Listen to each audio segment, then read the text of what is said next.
Okay, so I'm just I'm just starting the video again because it went off. But um, I want to actually say who I am and where I am. I live in Leichhardt in Sydney, which is the capital city of Australia. Okay, so that's where I am making the video from, and I have been here far too long. So everything that I say about this controlled anti-life area, is what I've observed over quite a long time. So when people say to me, oh, you've got it wrong about an area changing, or about things being exposed to you or being shown to you, or total people and more influx of, say, workforces, apparent workforces into an area, like almost an invasion of work, an invasion of workmen coming into an area. Right at this very moment, I could go outside my door there, even though it is early. I could go outside my door and show that there, is workmen. When I looked out the bedroom window an hour or two ago, I saw workmen upside, which means that there's workmen next door to the possessed house next door, and workmen in the house on the next door on the other side of me, which is also possessed property. I know this by what I have observed by these apparent people's actions over a period of time. Eventually, they show themselves only through their actions. As that saying went, which I'm not real familiar with anything religious, but I hear things as though they're given to me. So you will know them by their actions or by their fruit. In other words, what they do, what they present to you. And this is how I see things. I take notice now. In the past, I would have dismissed many things because you think, oh, it doesn't matter if you see something negative. It doesn't matter if you wonder why people pop up around you. It doesn't matter. Although if I was being accurate, I would have to say that I have seen negative conversations with me, and also them wanting you to partake in what I would consider negative actions, where they convince you. At the moment, there is noise starting up outside my door just as I start to make this video. But if I open the door, the mobile won't pick it up. They have been quiet until I started to make the video, strangely enough, today. Even though it has been very noisy. But you see, they're trying to sidetrack me because actually they prefer if I don't make a sensible talking video. I realise that now. They actually prefer it if I do show what's outside, because they're like, okay, so she shows a bit of work. Bins all piled up there like a barricade in front of me. Of course, everything means something, you see, but I pick it up but also don't. Notice how they have separated my bin from all the other bins, but you won't notice that. They've put it out, they had it right out almost on the middle of the road a couple of times, and they do that as if to say, we're all together but you're separate. But that's just silly stuff. But I'm going to close that door and ignore that noise, because if I come further, it's not going to be real loud today, I don't think, because they have got past the worst of that noise next door, so I'm told, because even your matrix or your controlling patrol force that is around you have to operate a little bit plausible, a little bit reasonable, especially as they don't want me to show the continual noise, which is like an anti-life vibration, which has brought me to what I was going to talk about, why I am physically now a lot more under great mental anxiety, because if you are in physical pain, you are not going to be at high vibration. I haven't had a lot of physical pain. I have had direct energy at my body temporarily on occasion, and even low direct energy on a continual basis into this house over the last 6 years, non-stop. But it doesn't distract you from normal activities. It doesn't even unless it is severe, which is usually only temporary. Otherwise they would kill you outright. You would actually die, because the heart can only take so much physical pain.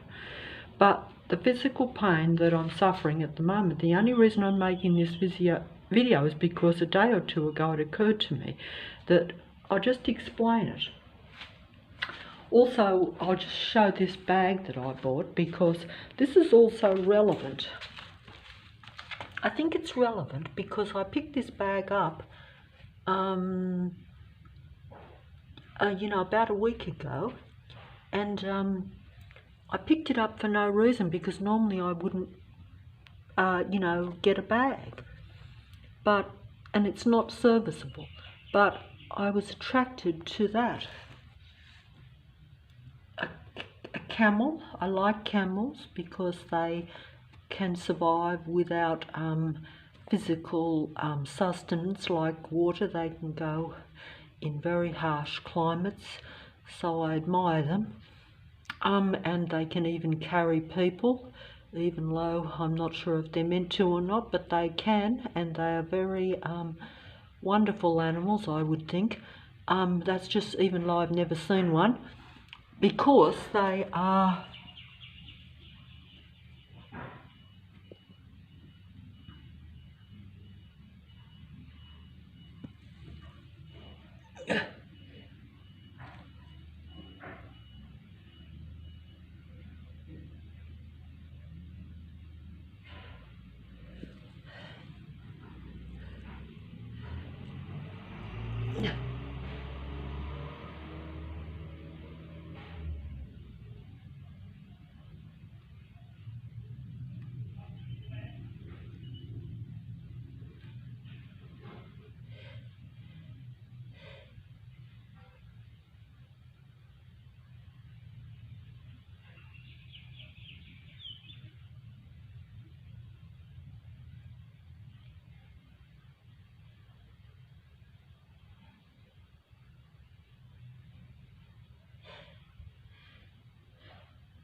it's like a bag that I picked up a week ago, and I think that it was trying to show me, because the camel on it attracted me to get it, and I won't use it. So I think that it was strange, because I wouldn't normally waste money on something like that, but the actual place I'm not familiar with, and I don't know anything about it, but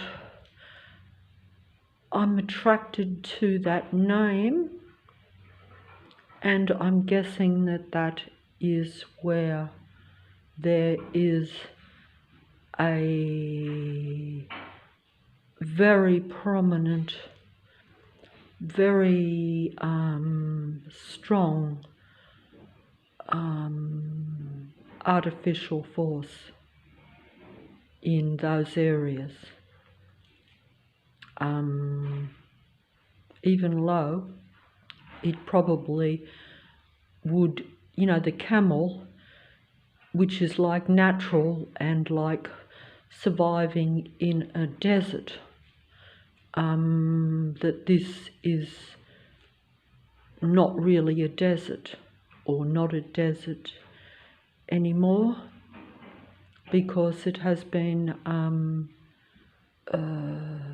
taken over by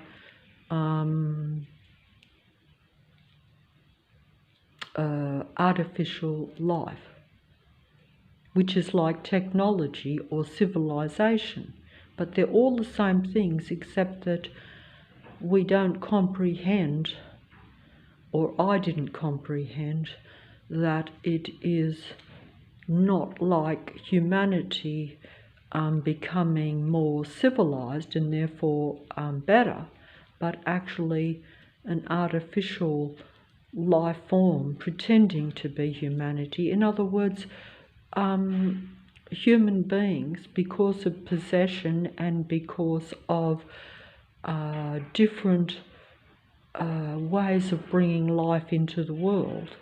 In other words, if you created human being in a test tube or in a laboratory, which we know which actually, strangely enough, we've heard all these things. Just like over my life, I've all heard of these things, but I dismiss them and take no notice of them, till now, when you realise, like I say, what is around you.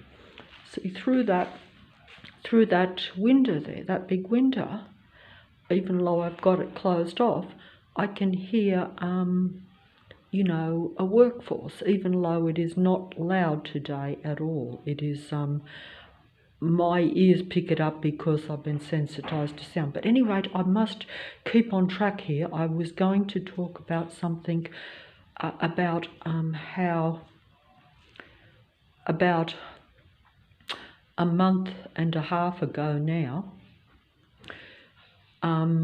my body became infected. In other words, in fact, I was told this, that that a childhood dormant virus had been reactivated in my body that's like 55,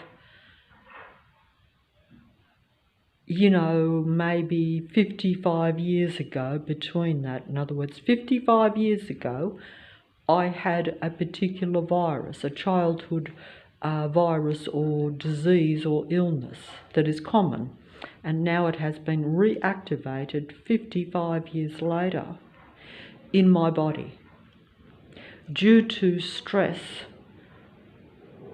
And this is what I am told, and I'm aware of this because I was allowed myself to even slip lower in my frequency and vibration. In other words, the artificial control force that was around me actually got to me even more than what they normally do. And I became extremely angry, extremely upset. And I think it's a cumulative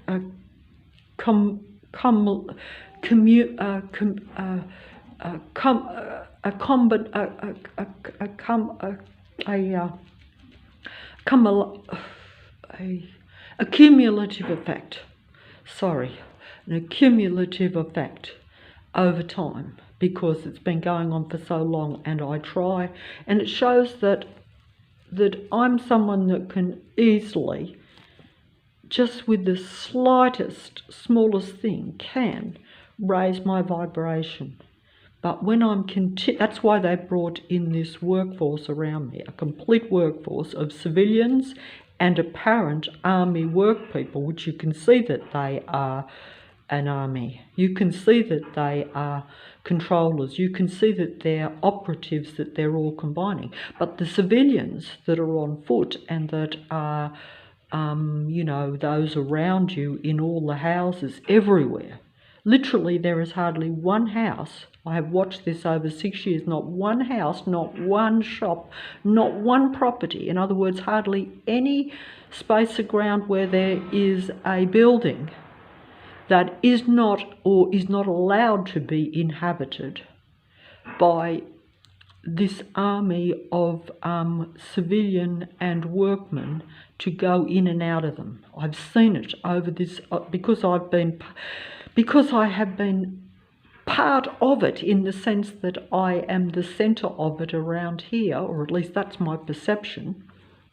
because they patrol and control around me continually, daily, 24 hours a day. Now, essentially, I have observed that these apparent civilian people that are really like army operatives in civilian clothing, because if you are employed, and that is your life job, shall we say, to watch, control and patrol particularly human beings, you know, then you are part of the same ones that have the uniforms, or part of the bigger picture of what we would call, army, or what would be another word? I don't know, but essentially they all hold to the same beliefs, and even if they don't, they are working for them, because they're essentially non-high,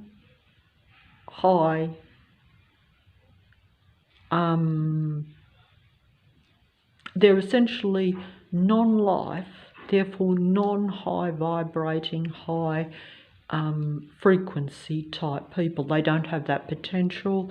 They operate out of the negative anti-life vibration, or in other words, they operate out of high vibration, the ultimate high vibration. I was told this by an artificial non-life being a few years ago. They actually said to me, I guess love is the highest vibration. Love without hate is, but hate without love, or without any potential for it, is the low vibration. And that's essentially what you have when you have artificially created human beings. That's putting it in a nutshell, as they say. But it wouldn't matter, because there could be many things that I'm still missing here in this picture. But either way, I think I'm rambling and losing track, but I was just going to show some more, to show the demigods, which are your highest level, or at least your most well-known, your most prominent, those that get the most attention. The demigods tend to get the energy, because don't forget, all these beings need human energy to survive and to keep going, and to, for them to prosper in this reality.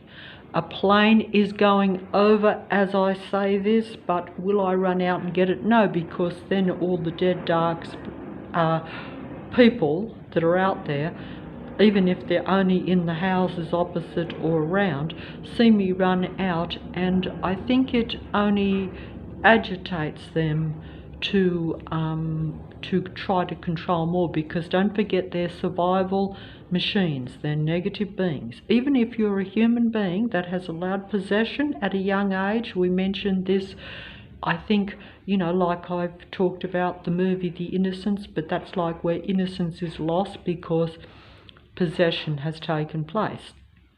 And if you, I've mentioned this before, but I mention it again just quickly, that when you're a child, if you feel particularly isolated, lonely and defenseless, and I must add that I have been guilty of this in my own life, because if you bring life into the world and you don't protect that life will be defenseless, because unfortunately children do need protective older adults. until they can learn to be self-sufficient and protect themselves. Now, I'm not saying that children can't protect themselves. Some can, even on their own. Some do it better than others, but also it depends on how you protect yourself.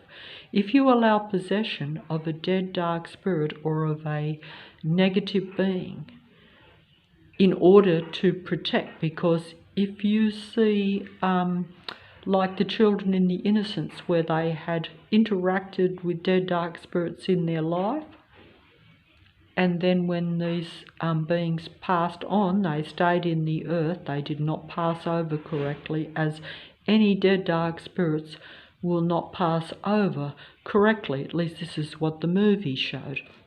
So therefore they hang around and try to latch on to real life in order that they can partake of the physical pleasures, or just to partake of the physical reality again, because although they are here, they can't partake of the actual physical reality. They can only observe it, but they can't partake of it unless they inhabit the body of a real human being. They have to embody they have to have a human body that is still alive while you're on the earth. We know that, we know that anyway. But it's just that some people might differ as to whether they believe that when you pass on, when you die, that some people don't actually leave the earth at all. They actually hang around and try to latch onto, as they say, a real human, particularly if they have known that human while they were alive, because they have maybe even controlled that human while they're alive, like has been my case. And so then when they pass over, they know that human being's weaknesses, they know, and also they don't want that human to live while they're in the earth. They want to just use their body for negative energy, and also to partake of it. It depends on, you see, I don't know this for actual, I can't see it myself, but I would imagine that some want to keep extracting the negative energy, even when they are on the other side, even though they're still in the earth. In other words, they're still in the earth or on the earth, but they are invisible, but they haven't left or passed over correctly, So they're dead, but they're still there in spirit, but it's invisible to me. But they're not meant to still be here, but because they are of low vibration, they cannot depart the low vibration earth, because the earth is largely, depending on how much your own vibration is. In other words, human vibration and frequency plus thought creates the reality. And the dead dark spirits, or the artificial android AI beings in human form, because they're artificially created, and the God of this world has created that particular beings and brought them into existence so that it has its own earth and own reality, and it's a bit like the original creation was, and God created the earth, as the saying goes, and then he brought man and woman into existence in order to inhabit and control the earth. But supposedly that all went wrong, and that was when the other one brought itself and its others into the earth domain to seduce and take over the real humans, which is like real life, because real life is created from real life and artificial life is created from that which is artificial or created artificially. I'm sure that even though I don't fully comprehend what I'm saying, I'm sure that must make sense. Like I say, if you create something in a laboratory, it is not natural born creation, is it? And none of these demigods are created naturally. That is why they are demigods, that is why they are larger than life too, because they often have a larger than life persona. And that is a famous actress, and quite young, but can you see that this I noticed this a couple of years ago when I was watching these same sort of videos where they show very famous actresses and actors from baby, supposedly right through till, till their present time almost. And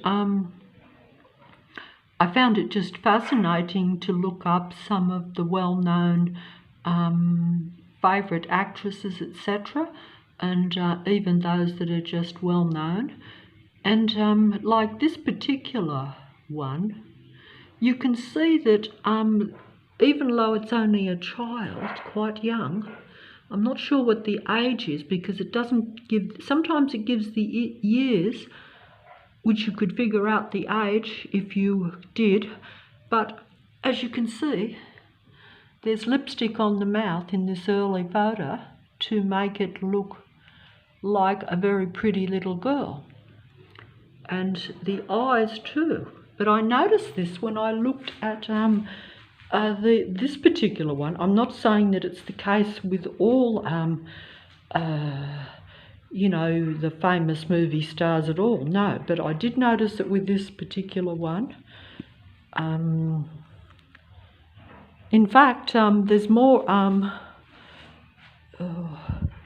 this is actually probably a brother. That could be a brother, I'm not sure. That's the mother.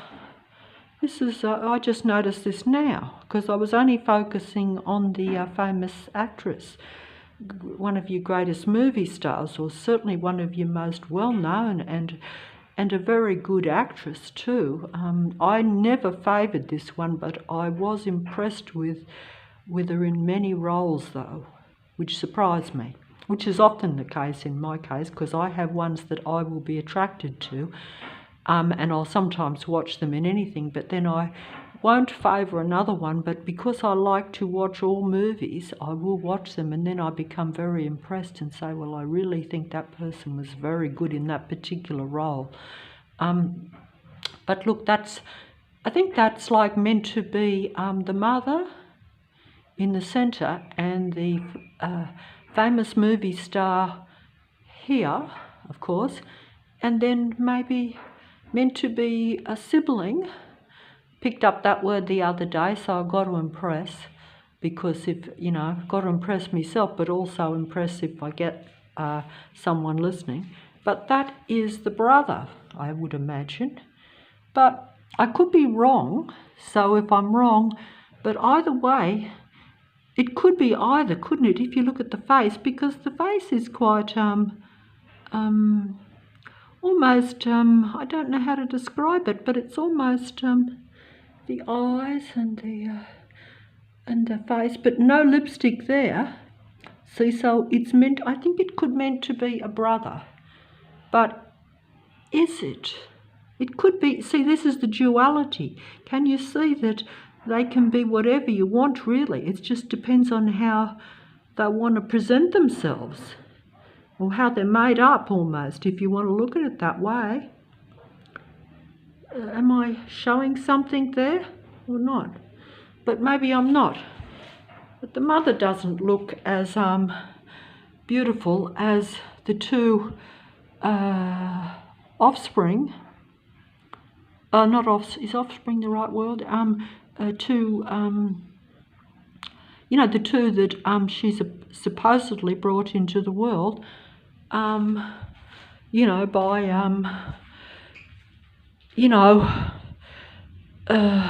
they're not brought into the world naturally. Now, some people might even say, well, that's quite possible, because a lot of people are not brought into the world, even these days, by your normal love connection between man and woman. And that may well be the case in much now, and it would be normal even. Would be acceptable and out in the open even, but there could be reasons for that. Like I've mentioned before, sometimes many people cannot always, unfortunately, reproduce naturally. But the reason is, I think, is that they can't because they are not natural human beings. But this is what they don't accept or don't know, and or maybe, like myself, just didn't understand. And also, from a spiritual point of view, maybe if it's not meant to be, it's not meant to be. There could be that element to it too, I'm not sure. Take it whichever way you like, because, it's all opinion, and it is a question of understanding it and seeing it which way you think is appropriate, or, but if you change your ideas or your belief of the earth, say, like I kind of have, then you will see a lot of things that you thought were, like anything's okay.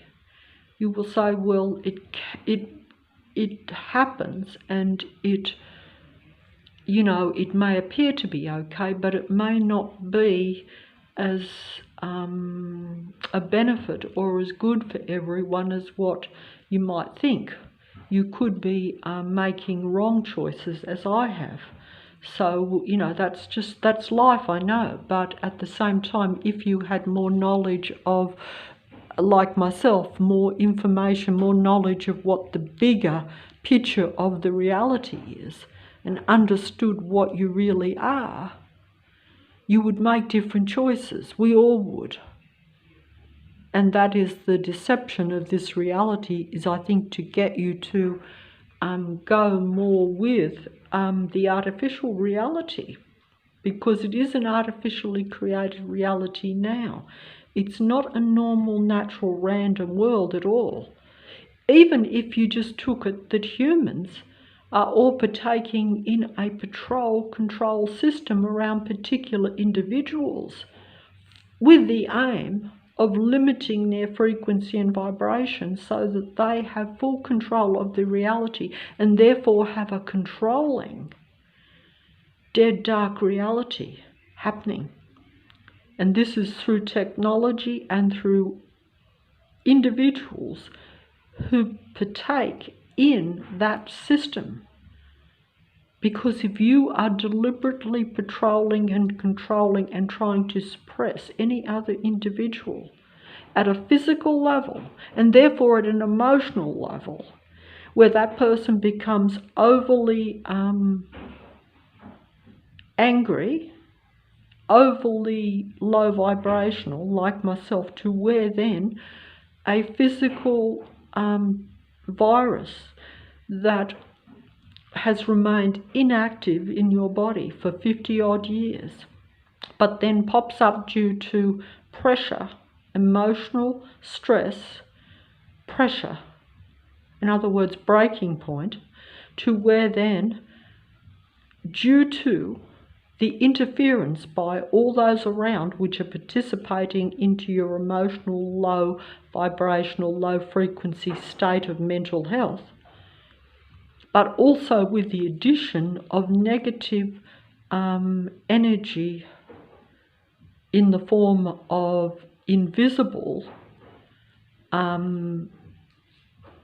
negative energy being directed at you all the time, at some point your frequency goes so low that this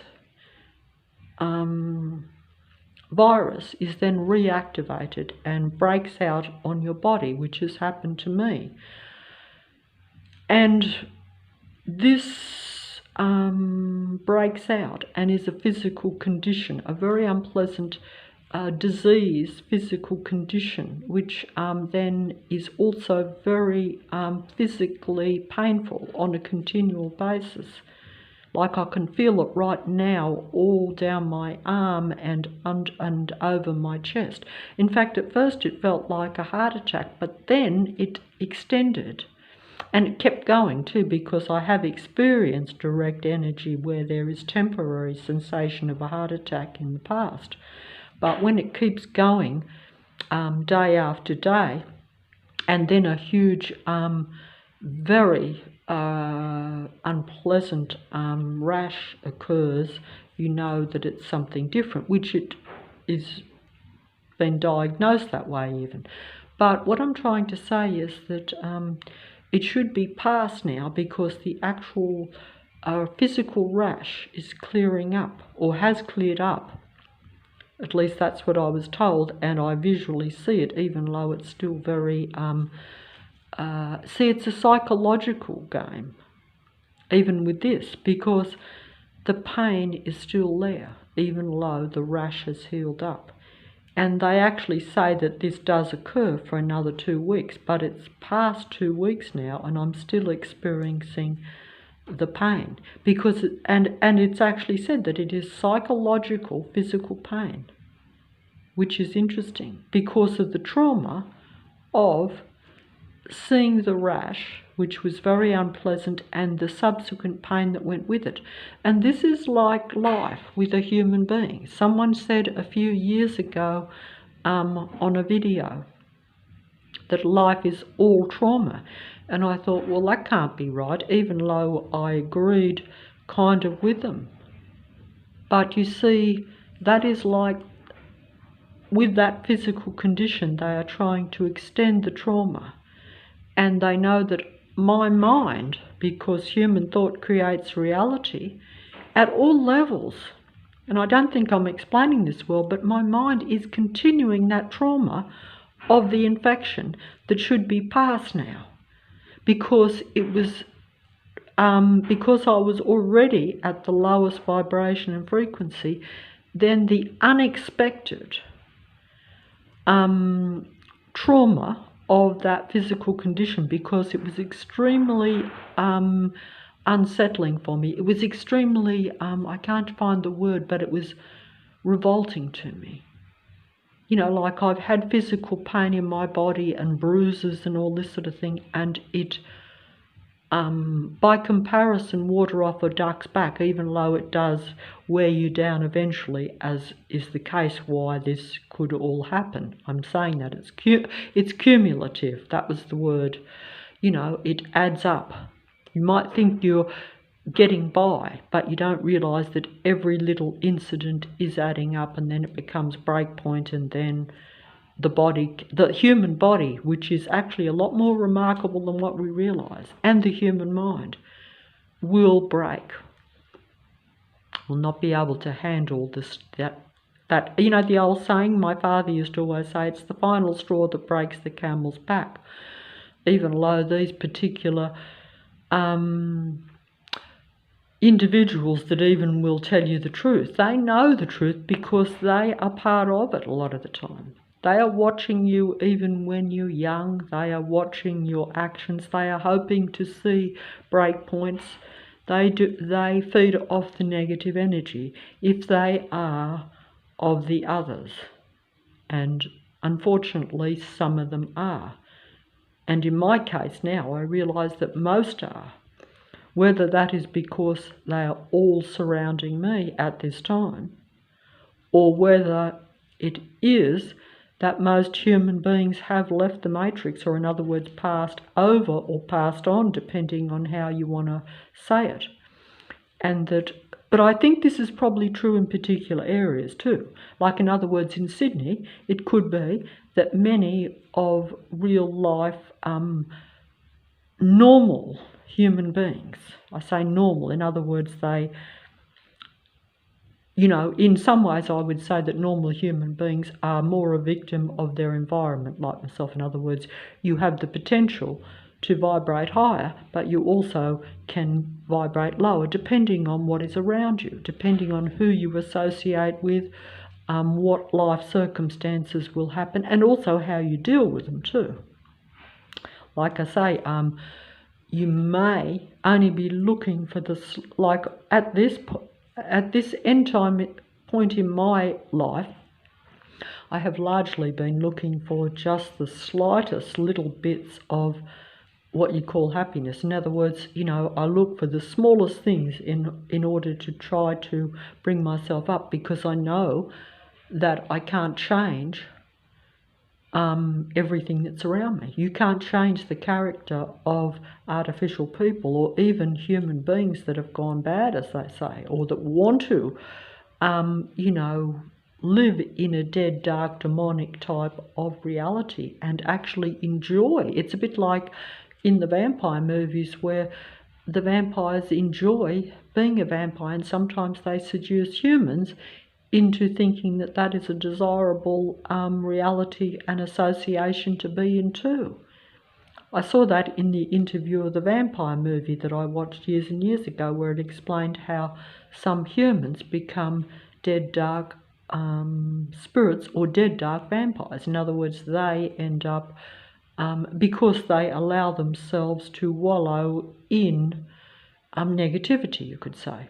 Sometimes they can't cope with what bad circumstances life dishes them out. In other words, losses, because like in that movie, you know, it's usually, of course, in a movie it's always romantic, so it's always like about losing someone you love and therefore blaming God, and therefore going with the dead dark vampires because you're like,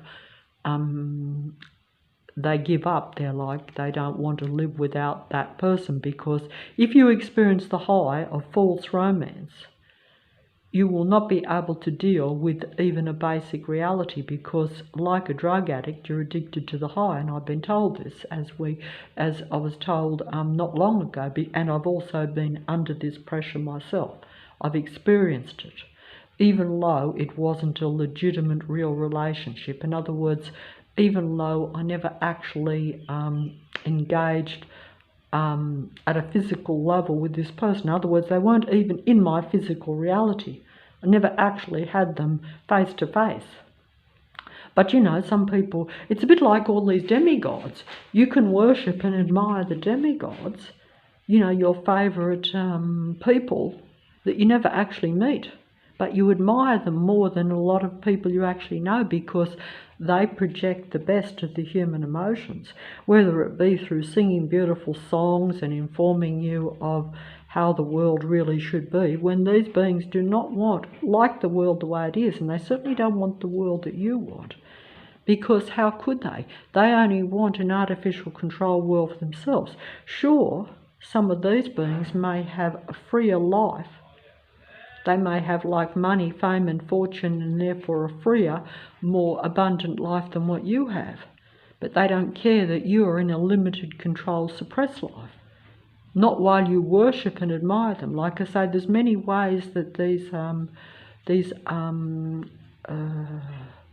android demigods, or even the androids at a basic normal around you, civilian level around you, because they all come in different status. In other words, because we would look at the demigods as higher status or as a more well-known, but it doesn't matter whether they're just local people surround you that are part of this artificial alien. And I say alien, it's alien to real life, because it's an artificial controlled life force. Even if you're a human that decide to dance with the devil, as they say, or dance with the vampires, or dance with the dead dark beings, or dance with technology, dance with the dead dark android, technical AI system of beings that are around, because you won't know the difference, but it's all the same thing. They use technology at a computer level. Everything on the computer largely is artificial, contrived, and largely taken from the human mind, because even your most successful people do not think like a real human being. In other words, the demigods, anyone that is well known, does not think like a real human being. They live a totally different existence behind the scenes. I'm aware of this just in the fact that they are not what you think in any way, just the fact that they are a duality being. So that means they're not a normal, natural human being from the start.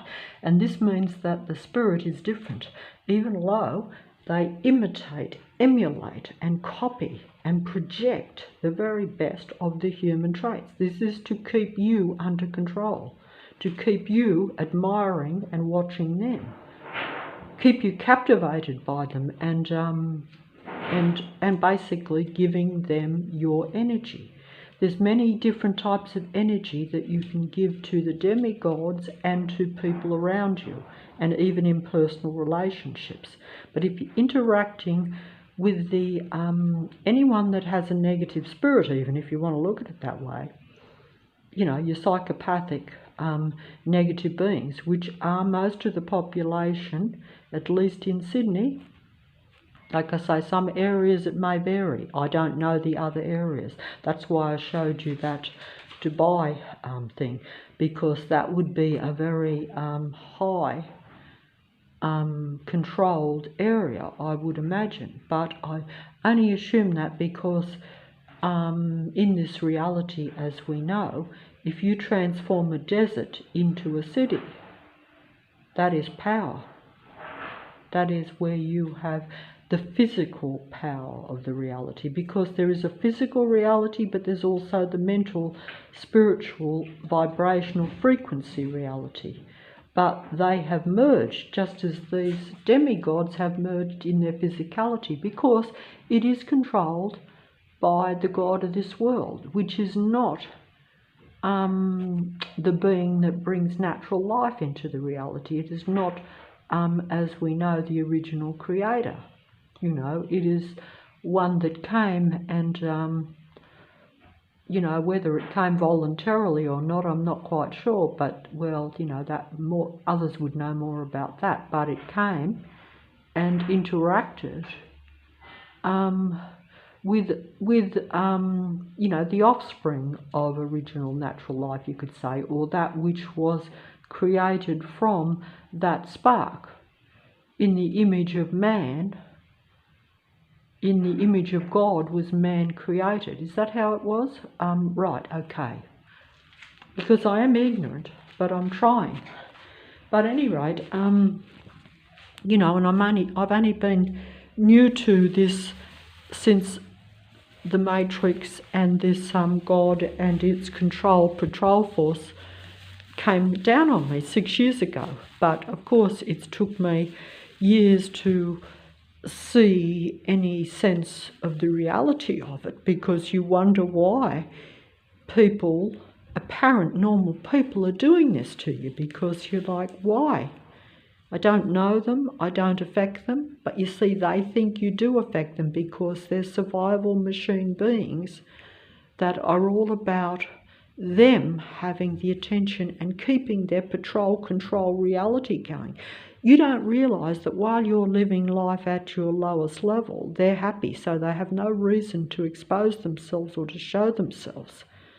But the minute you you know, affect the frequency and vibration of what's around you even, which means the reality, because don't forget, vibration and frequency, like a domino, probably does spread too, so they are fearful of losing that control, especially now that they have technology everywhere and they've got total dominance.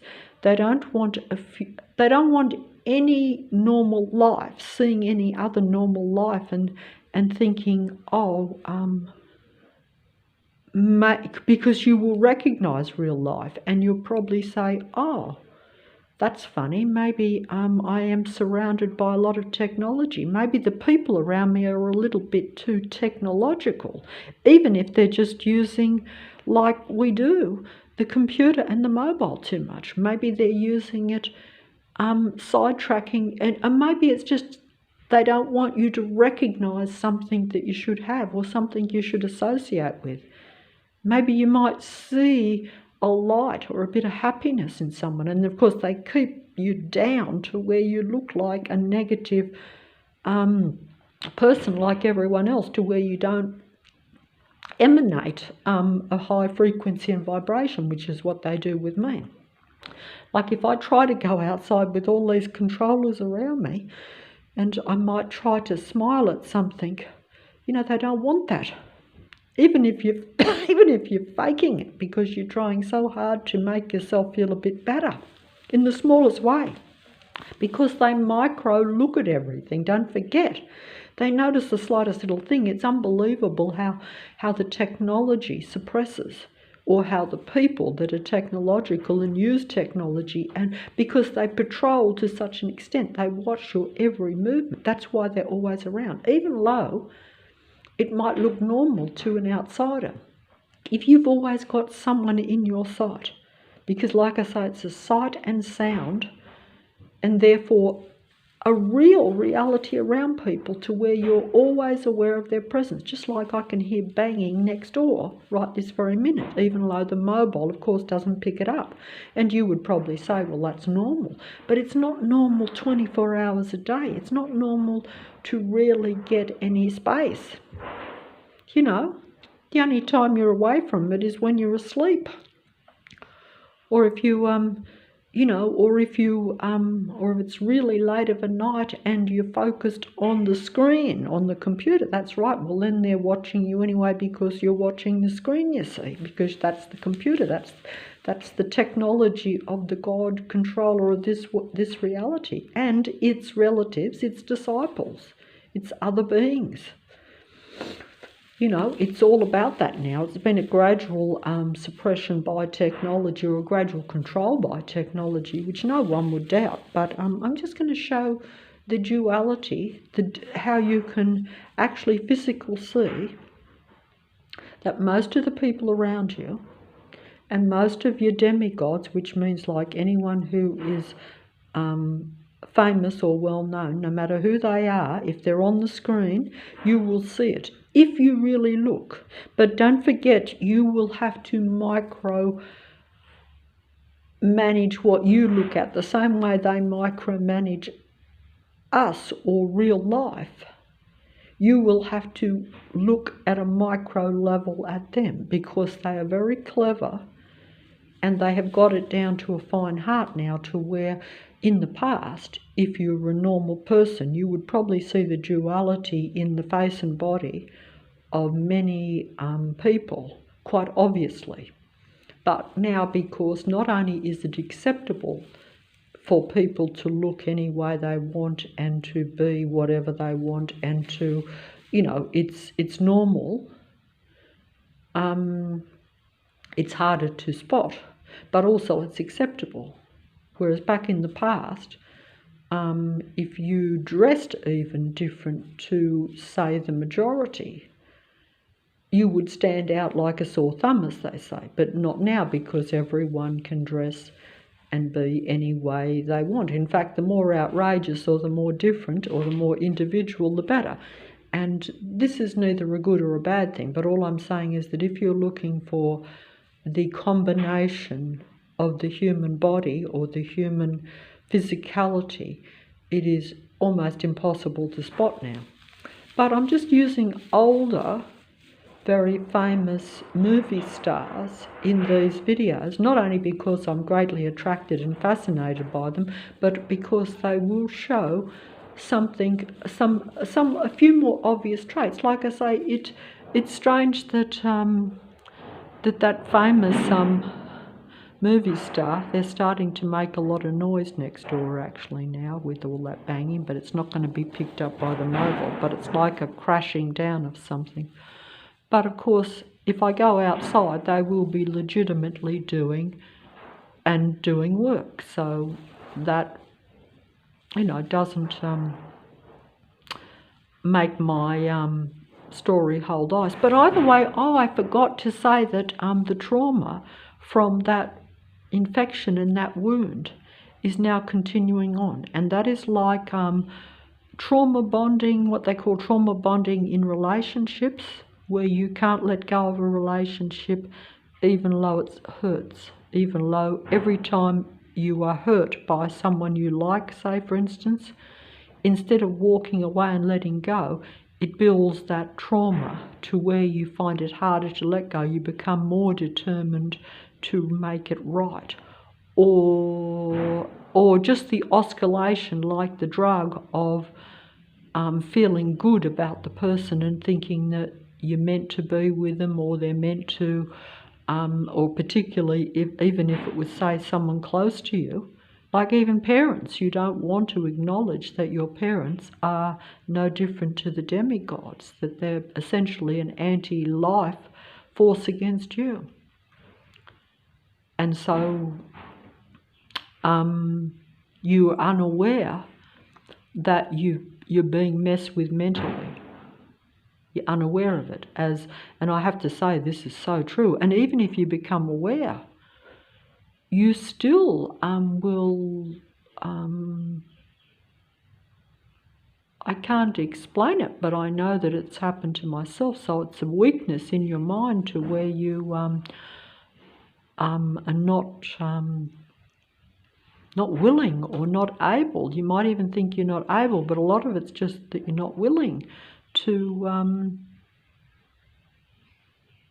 you will have fears because you have been brought into the world with fears and insecurities. They make you dependent. All these relationships are about control and about dependency on a controlled relationship, really, if you think of it. And you know this when you experience the psychopath at a personal level up front, to where they openly show you this. When this happens, then you have no doubt. That's when the doors, all the floodgates are open and you become awake. So in a way, the plane is coming over as I say this. A plane is coming over as I say this. I should run out to show. That means that I'm hitting it right on the head. That sometimes the most psychopathic person will be like a textbook, or like showing you the whole reality, and yet they may not even be aware that they are brilliantly showing you at an intellectual and emotional level exactly what this reality is about. Of course, then you're still in a diabolical situation sometimes, but at the same time they will be like showing, because they won't tell you, oh, I am a psychopathic, I'm a psychopathic person that basically is like the God entity, where the actual narcissistic, Narcissus and Echo is the original little fable or tale or legend of the condition of narcissism, or in other words, like where your apparent self-love of yourself, or the ego, takes over to such an extent that you fall in love with yourself, even though, it's superficial, but it's like you see nothing else. Like Narcissus fell in love with his own image, and then subsequently fell into his own reflection in the pond, because he wouldn't leave that beautiful being's image alone. The self-love was too much, because you're meant to share love, and you're not meant to love yourself to the extent that you think that you are the most perfect godlike being. This is what happened with the God entity of this reality and of the whole creation originally. In other words, to where this became an iniquity that was shown to the creator of this being, that it was not a good thing and that it was destructive. But also don't forget that the tale, I think as I remember it, because I only saw it a few years ago out of curiosity, because I've been very ignorant. My whole life I've been kept in the dark on basic things. And of course I wouldn't have understood it before that anyway, because you think that fables and legends, unless you relate something to your own existence and you see it before your very eyes, you think that most things don't exist, and this is true of me. So I'm not brilliant or intelligent. I just see things now with my own eyes because they surround you and therefore expose themselves. They come out into the open and they don't care that they expose themselves. Most of the people around, some of them probably hope that you are just that they're screwing with you and that they're messing with your mind, because that's true. But they actually don't care that you see, in a way, because they must be aware that when they're beeping their horns, making aggressive sounds with all their vehicles, to where normal streets and things are now intolerable to walk down on a daily basis. They know that. But they're like, if she says anything about basic traffic, she just looks out of touch, so therefore that's all the better, because then she becomes pushed down in the reality even more suppressed, because she looks implausible. No one's going to want to talk to her. They're going to say she's out of touch. Therefore, we can't believe anything she says. And this is essentially the game that is played against human beings that have any potential to raise the frequency or vibration, or therefore any potential to smile or be happy in any way. That is the game that is played against us at a personal level, in one-on-one interactions, whether they know it or not, doesn't matter, because if you are programmed with this trauma, see how my wound, even now my arm is aching, even though the wound has healed. But because I still remember that, you see, it's a trauma bond and a trauma based on events. And this is what happens, they say, with the psychopathic narcissist, where they're continually reliving past events and blowing them out of proportion. They never let go of any slight or of any interaction that harms their ego, or therefore that narcissistic impression that they have of themselves, because they've turned extreme self-love into a defense mechanism against their extreme feeling of self-hurt and self-loathing, because they actually feel the opposite. They feel, when they were children, that they were abandoned and lonely and left to defend for themselves. And they probably were, and they were. I know I did that. And therefore, but instead, in their mind, they establish that they have set up a very good defense mechanism. Because when you're a child, it is okay sometimes to set up a false self to protect yourself from, say, other children or even adults that are not really looking after you and don't care about you and don't have your best interest at heart, as they say. So you might have to do that. I'm getting very negative noise coming now here. I don't know whether I can show it. They're probably starting to rev up. Turned it off as soon as I opened the door. Did you hear it? Did you get it or not? Doesn't matter, but it's just sidetracking. But I suppose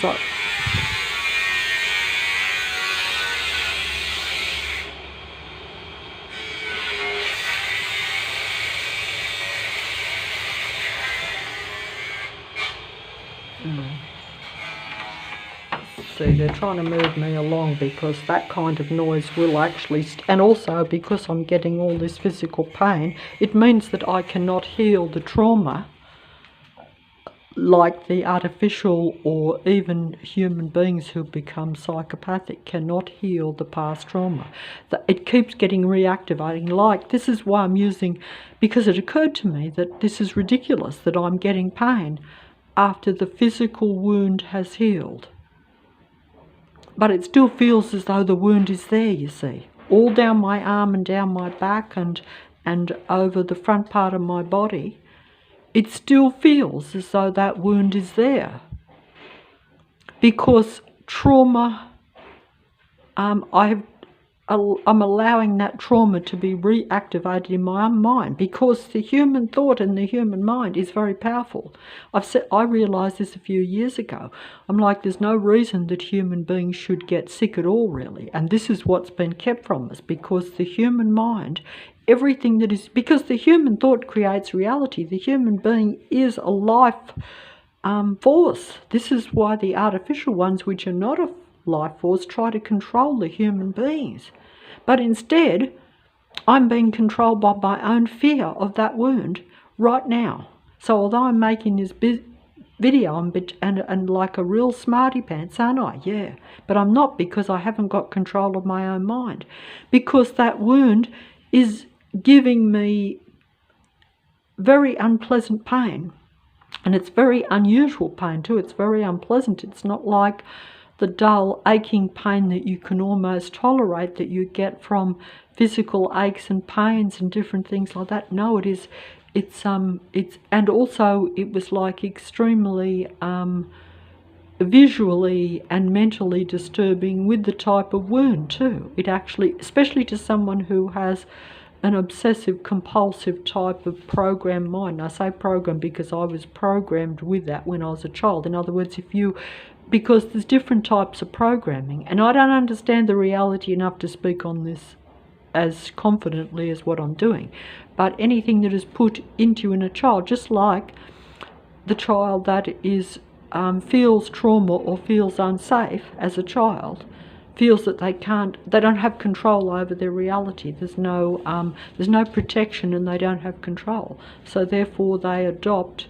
what they call defense mechanisms that serve them as a child, but end up becoming like these artificial ones when they grow up, to where they're in survival mode and on the defensive against everyone and everything 24/7. And because they're in the lower hate vibration, basically mistrusting and disliking everything around, but having to put up a false front as well. They have to learn to act from a young age. That's when they set up the false acting persona in order to fit in and to control the real life, because they've fallen into the darker, lower vibration.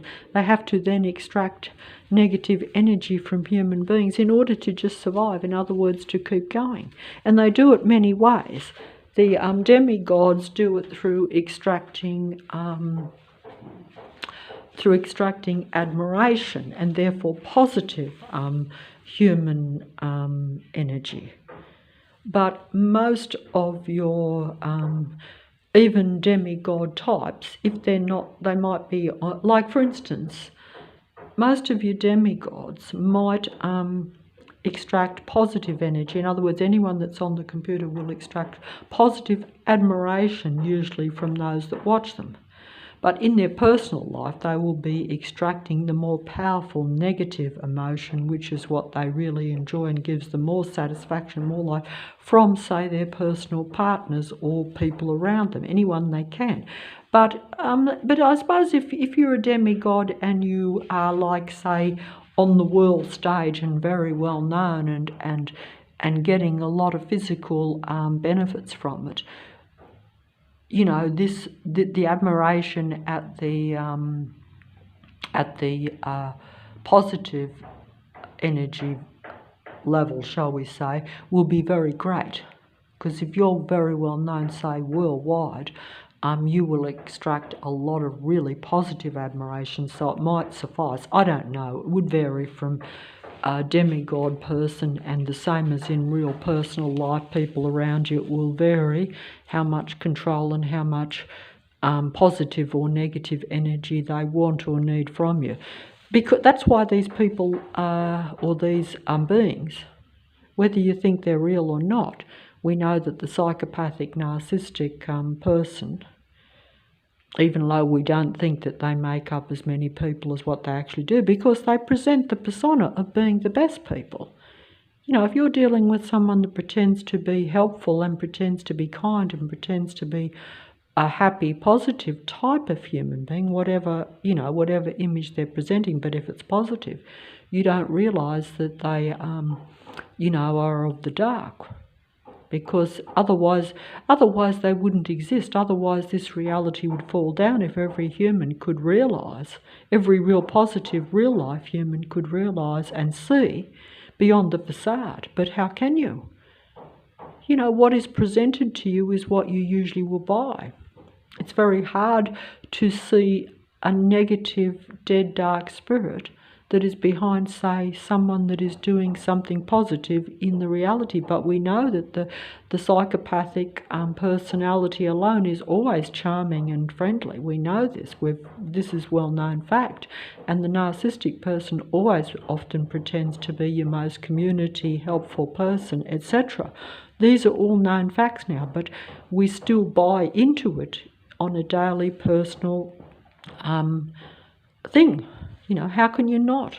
Because you probably assume that there's more real life around than what there is. So this is where I don't get fooled as much, because I know, because I see it with my own eyes, and I'm now able to spot it, especially if they're part of the patrol force, and particularly if you see them systematically doing things, even if they are pleasant to you and appear to be helpful. You're like, well, that helpful person seems to be part of the system of the ones that are the patrollers or the stalkers. So how can they be a real positive person or a helpful, kind person or whatever they're presenting to you if they're part of that? Are they deceived? But no, they're not deceived if you see they are systematically at a physical level coming out, say, of their house, or where you see the system. In other words, when you actually see the matrix or the system operating around you, which I do, unfortunately, then it is a lot easier to say, even though that person is pleasant and I would normally be fooled by them and think they were someone I should associate with, if you see that they are part of that system at a physical level in a patrolling, controlling way, which is how I am only able to recognise it. Otherwise, I would be fooled by everyone. But at any rate, this video is getting muddled up. So I'm just going to show some of these famous ones to where you can see that this is just to say that most of those that are part of the matrix, if you want to put it this way, whether they be demigods, well-known, rich and famous, or extracting a lot of attention on the internet, even if you're just making videos and you're getting an incredible amount of people watching you. If you're successful in any way, I suppose I shouldn't say that anyone who's successful in any way has to be part of the matrix, but certainly the majority probably would be. So I have to be, but I could be wrong. It could be, like I personally assume for it to be very prominent. In other words, predominantly, particularly in some areas, particularly if they are surrounding potential human beings that have a very strong potential for high vibration. They will eventually single these people out and spot them. Some people have said they will even track you down, because you may not so much remain hidden, but while you are suppressed, to some extent you are hidden, and to some extent they won't bother you as much. Like if you're living your life in a very controlled kind of sad existence anyway, or a non-visual existence to where you're not affecting many people around you, or where many people are not seeing you. I know that when I was younger, sometimes I would go for long periods of time without seeing daylight, so I was not encountering a lot of people. So that's a form of suppression. So therefore, those around me are not going to come down on me or need to control me, because they're like, we don't have to control her, because like this condition that is now recurring when the wound has healed, she is controlling herself. Her own mind is limiting her. Her own mind has got the better of her. We've got on top. We've controlled her mind, because it's a mind game. That's right. Essentially, the matrix and its beings and the God entity has always controlled real life humans through the mind, through their mind. just as whether it be seduction, just as the original humans were seduced through their mind, through their thinking, through mind manipulation, to walk away from what you call paradise. How foolish is that? You'd have to say, how could I do that? But of course, not only did they do it, but we do it too. It's not like, we've got more up on the game. No. It's just a different gameplay, but we're still all walking away from paradise, or walking away from having control even over my own mind.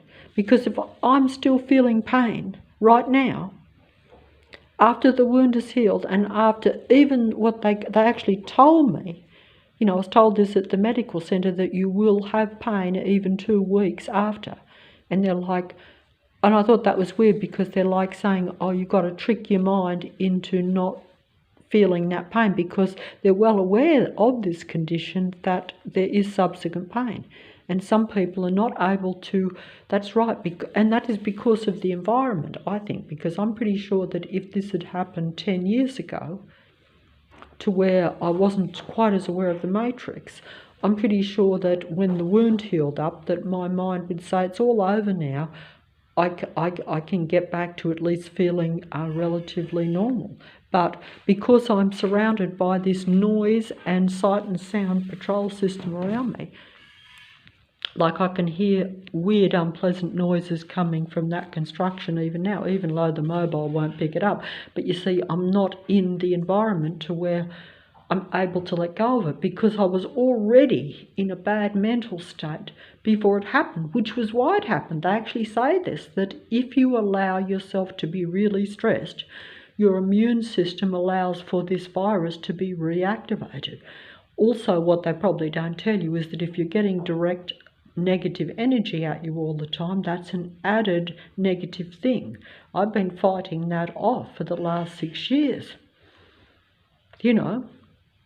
So a lot of negative energy hits me, but it may not hit me with full impact.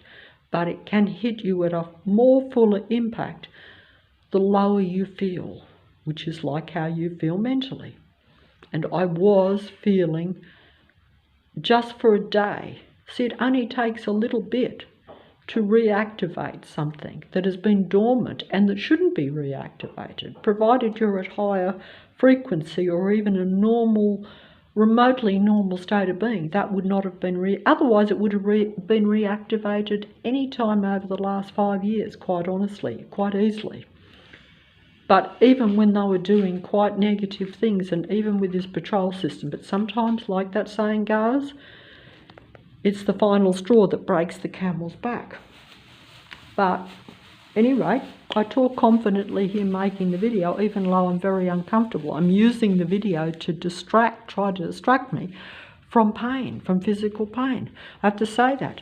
But either way, and it's rather hard holding the mobile when your arm is full of pain too. And I'm saying that to make a point.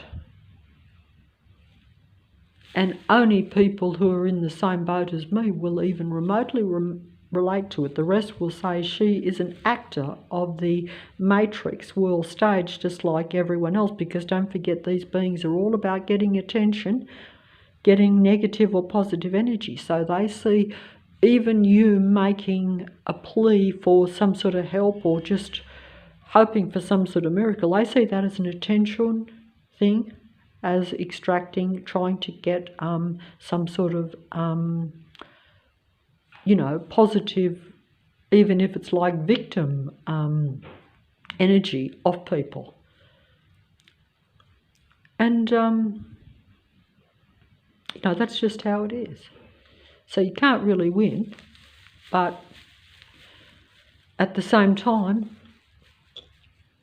if I don't let it out, like if I don't say anything, it's even more frustrating. Even though, of course, no one listens, because if you don't actually have any what they call views on videos and things, well then basically no one's listening or interested anyway. But and even if you do get the odd one, I had, like I say, I had a connection which I thought was from a real human being over the last couple of years. only for it to bring me to be another part of the accumulative downward spiral of dragging you further into distress and sadness. You know, because if you pick the wrong communication, if you pick the wrong connection, and that being is part of this psychopathic kind of negative mentality of these android beings, even if it was just a human that had turned psychopathic. And look, I'm trying to not do that. I think it is much because don't forget that my own knowledge is so limited. So I'm still going to be fooled and want to believe, you know, in even a human being just being environmentally disturbed from a young age to where they are very psychopathic. The actual idea of complete machine beings everywhere is very mentally disturbing, and that is why I think that, because I do see it that way, even though at a personal level I don't, because at a personal level they can convince you that they are merely the psychopathic, narcissistic, disturbed, lost beings, and therefore you want to attribute environment. But even if it is environment, we know that psychopaths, regardless of whether it's environmental or whether they're just, as they say, born this way, doesn't really matter. It doesn't change the reality that if you're dealing with them, you will be dealing with a negative life force, a negative anti-life force as far as you're concerned. We know that. I mean, I saw this in a movie years ago where, and I've mentioned this movie because I found it particularly horrifying, even though, this, I shouldn't mention it because I'm losing time here and I want to fold up, but in this movie, this kind of psychiatrist professor type young fella, had this attractive girlfriend, but they picked up this hitchhiker who was a total psychopath, and his girlfriend who was like a clingy, codependent, completely lost, out of touch little girlfriend of his that thought that a psychopath was okay, that only saw the good in a man that she could clearly see was doing a lot of bad stuff, but he was somehow fulfilling some vague... That's the danger of getting involved with the psychopathic or the narcissistic types of people, is that you fill in the fantasy. You don't notice a lot of the negative things until it's too late. They offer you something false at the start to where that's the fantasy, and you cling on to the fantasy, and then you just fill in your whole story tale based on your own wants and desires, what you think the person is. That's why they call it a shared fantasy in these psychopathic types of relationships. And the psychopath knows this too. They know that they are not what you think they are, but they let you think that what you're in love with is what you want to be in love with. You create a fantasy around a physical person that doesn't exist. I did it with someone that I never even laid eyes on. I thought the person was totally like myself, or at least wanted to be like I wanted to be, that we were both imperfect, struggling people who were searching to be better and were searching for the truth. This couldn't have been further from the truth, as I found it out 4 years later. That's how dense and much of a dense doorknob and a dopey dilly that I was, even though I was totally aware that everyone else around me was psychopathic, and that there was a patrol force around me, and that most people were trying to bring me down and deceive me, and that they were presenting a false front. But I still was fooled by this one other person in full awareness. And we even discussed this. This was the joke, was that I was telling them all these things and they were pretending to agree and pretending to be like-minded. I deceived myself, in other words, to a very large degree, almost to the point of total, I would say, total stupidity and total insanity in a way, because once you become really stupid and don't see the truth, you are out of touch. Now, I was in touch, but in this particular relationship, even though I was feeling it, because if you're feeling very negative when you are hoping to get positive from someone, but you're still living in some sort of diabolical, foolish hope, that's what they do. They present a dream to you. They present an illusion that you keep trying to make real. In other words, you think, well, if I can, because this person used to always say to me, I don't trust anyone. And also, unfortunately, I don't trust you. And I'm like, well, if I can just make this person trust me, because I understand that you wouldn't trust, because I don't trust anyone either, because I know that most people are artificial, psychopathic beings. But you see, they played on even the truth, even the knowledge that, oh, well, I want to trust you, I want to like you, I think we should have all these things here. We're both on the same plane, really, but I don't trust you. See, they played the game. And I didn't understand that, not till it was too late.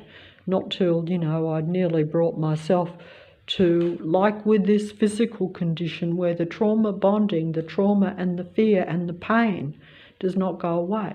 I'm still getting through that because I don't want to accept that I fooled myself. I don't want to accept that I put all my hopes and possibilities into someone or something that wasn't real, and that I was fooled even when I thought I was, Miss Know-it-all, getting on top of everything. How stupid, the stupidity. A bit like that movie which I mentioned in a video a year and a half ago, where it's called The Stranger, where the main actress, Loretta Young, falls in love with the famous Orson Welles, and he's really diabolically evil man, but she thinks that he's the love of her life and she marries him. But when she finds out the truth, when it's gradually exposed to her by outsiders, she cannot deal with it because her fantasy has been shattered. That's right. She's like, how could I love such a man? That means that I'm stupid. That's right. She was like, how could I do that? How could I be so mistaken? Therefore, I cannot probably love even. It even questions love, because it's like, if I loved and married such a man, not knowing a thing about him really, how easily am I fooled? And this is the same as my experience. You have to say, I can still be fooled, and she wasn't aware of any of that. So she probably had more excuses than me, but it doesn't matter. She still could not deal with the fact that she had fell in love and therefore fooled herself, given all her love to someone that was the total opposite to what she thought she was loving. because she thought that man was something totally different. And even when she found out things, she was like myself still. In other words, where she was finding out things and the person was exposing themselves and others were exposing it, she still didn't want to believe it. It was only when it became overwhelmingly obvious that she had to accept that truth. But then she had to accept the truth that she no longer could trust her belief in love. That if she could fall for someone and marry someone that she thought was the love of her life, and he turns out to be this diabolically evil person that was basically a killer and doing all sorts of things that she could definitely not love, because she was not like that. See, it's one thing if you are like-minded, like if you, like it's a bit the same as that other movie. I've lost my train of thought. I went into the other movie where it was not the same thing. But I'm all over the place. You see, this shows you that I'm not dealing well with reality. But in this other movie, this psychologist fella that, like I say, had the attractive girlfriend, and they went on this road trip and they picked up this psychopathic man and his innocent, silly girlfriend that loved him, even though she should have known better, because she did see a lot of negative actions. But sometimes people excuse. That's right. If you love someone, they convince you that when they're doing something negative, that it's because of this or that, and that they're doing the right thing somehow, or even that they can't help it, and you might feel sorry. You know, there's always excuses. We all have excuses, you know, because that would be the case anyway in a matrix. But you know, if you just keep making excuses all your life and you never try to at least stop doing totally obvious negative things, like it's one thing to, I mean, I know fear rules us, but some people, the psychopathic and the narcissists, they cross the line. They cross the line because they operate totally on ego. I saw this yesterday and I thought it was interesting. It's like, you are God. Ego is the devil. You, what you really are, in other words, if you are like an authentic, real person that tries to be happy, then you are close to God, or you are part of God. But if you are ego only, you are part of the devil. This was just a statement that came up on my computer for me to, it was like almost clarifying something in my own mind, because someone said to me a few years ago, and I thought it was true, when they left a thing on the internet saying something about, oh, they're just egos, they're just balloon egos or something that need to be popped or something like that. I would have to look it up again, but I thought it was just so simply put, because, you know, because I've been yakking on for hours, and basically they summed it up in a few words, and that sums it up too.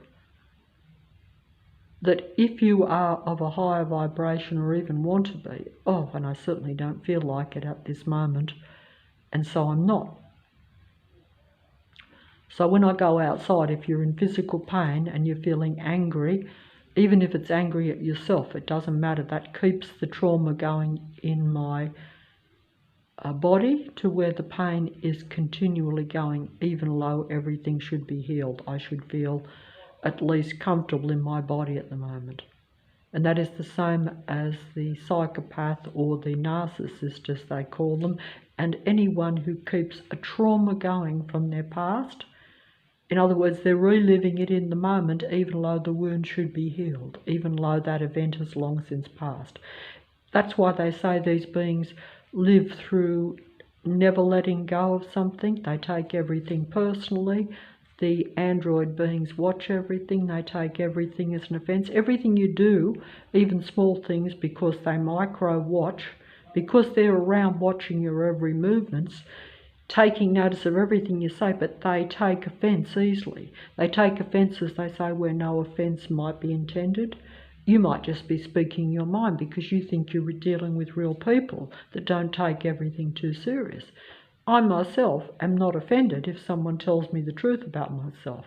I might not like it, but I'm not going to seek revenge, and I'm certainly not going to be putting my whole life on hold to where I continually have that thought resurfacing in my mind, like this trauma wound in my body right now, to where the pain is resurfacing even though the event has passed, the wound has healed. But these beings do that. They hold grudges and things for years because they keep reliving. And I've experienced this with psychopaths I've known. I knew a psychopath for years that continually raved on to me about an event. Even though they were 70 years old, they were still talking about an event with a sibling that took place when they were 6 years old, as though it was still in the moment. They're like, I can never, ever forgive that. You know, in other words, a child could not forgive a child. Okay, so a normal child probably would be angry for a while, but are they going to, unless that person really is a psychopath, even as a sibling that is out to get them for a whole life, that event should have been forgiven, you know, as time went on, particularly if that person did some positive things, and particularly if you relate to them. But because that event, they allowed that trauma, that thought The same as the pain in my arm where the thought is still there. Can't let go of the thought of the wound. And so it's still attacking me. It's the same thing. And it's pathetical. But it is reality. Oh, and it is reality. I'm feeling it. And it just shows you that you have a powerful mind, but if you don't get on top of it, I'm not getting on top of it right this moment. So I'm showing you that I should be on top of it. But I'm blaming the environment. But that's also because I have allowed my mind to be suppressed by these people around. Okay, so they're in their thousands. Okay, so I'm probably dealing with 100,000 people around me on a continual daily basis. So it's a lot of people against one person. These are the numbers that I have because I know how many are in the suburb, I know how many are operating, and I know that I have no allies. I have no positive human being. I was aware, even when I got that virus, that I just wanted someone, to, because it wouldn't have happened if I'd had someone that was positive to talk to. Because, like I say, it's a continual thing that's been taken. Eventually it will, they do this. It's over time. Oh, but at any rate, what am I? Oh, it's no point. I'll just do these things on here. I realise never mind. I'll just try to focus here. Okay. That's the mother and the baby of this very famous movie star that's no longer with us, I assume. Look at that. Can you see this? Okay. Oh, okay. I paused that. I'm glad I could pause that because look, this is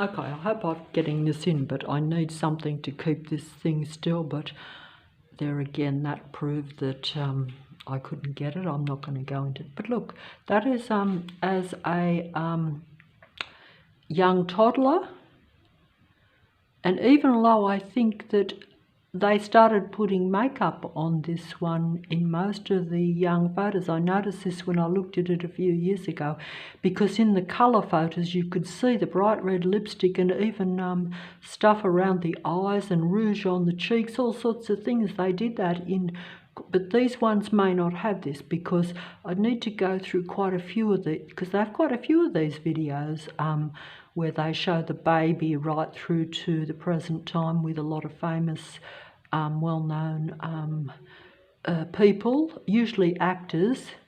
They're mainly actors that I've noticed, but there could be other ones in other industries that they do. Yeah, I think they do because they did have one on the famous Onassis lady, the one I did know, and that was very interesting. But of course, that one has the larger-than-life, a larger-than-life face that anyone is so obvious, and the small body with that one, I would say that it's very obvious that there's a body something. But I think most people would agree with that. But there's more to it than that, I would think. It is in the actual conception, the way they're made, I would think. But that is can you see it? Does that look like, can that not be either? Could that not be whatever you think it is, Am I right in looking at that and thinking that? In that particular one? And yet that is one of your great beauties. But a very attractive little one anyway. And you can see the resemblance, so it's not like a different one, which is what I have been a bit suspicious of with some of my, not my favourites, but ones that certainly impressed me of the older movie stars, where I actually wondered why they had changed considerably even as an adult. But of course, some people would point out reasons for that, but at any rate, but I just noticed it when I was watching a couple of these videos the other day. But see, they put the clothes on, so there again, makeup there on that face, even though it's only quite young. But very petite features, nice. But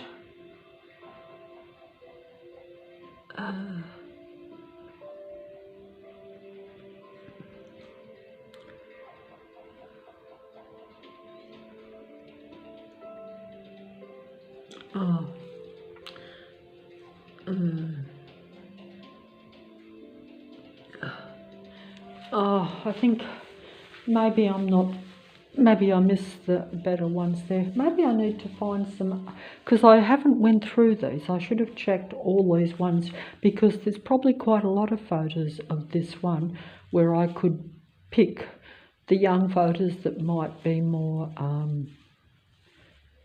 conducive to showing the duality, shall I say, because I haven't actually checked this out at all, and I should have.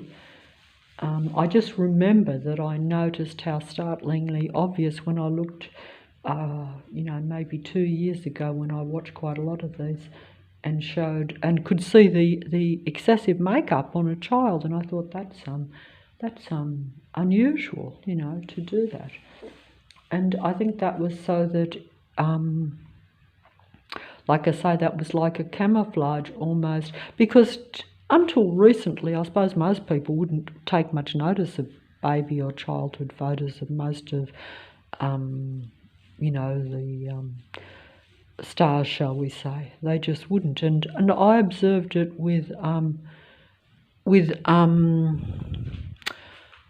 I noticed it with this one 50 years ago.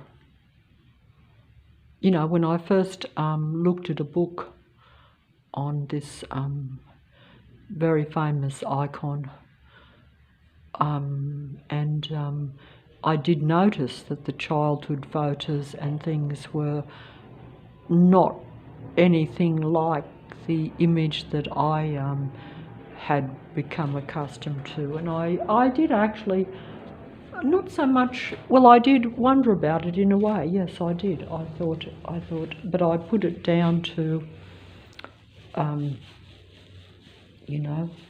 they actually say, oh, well, there is a transformation with a lot of these people, but the transformation is a bit more than what we probably realise. Some people might say, well, maybe there's more surgery, maybe there's more, things that they do to glamorise themselves or to make them appear more of this or that, but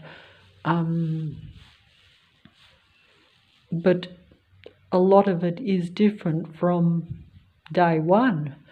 And then there, of course, this depends on,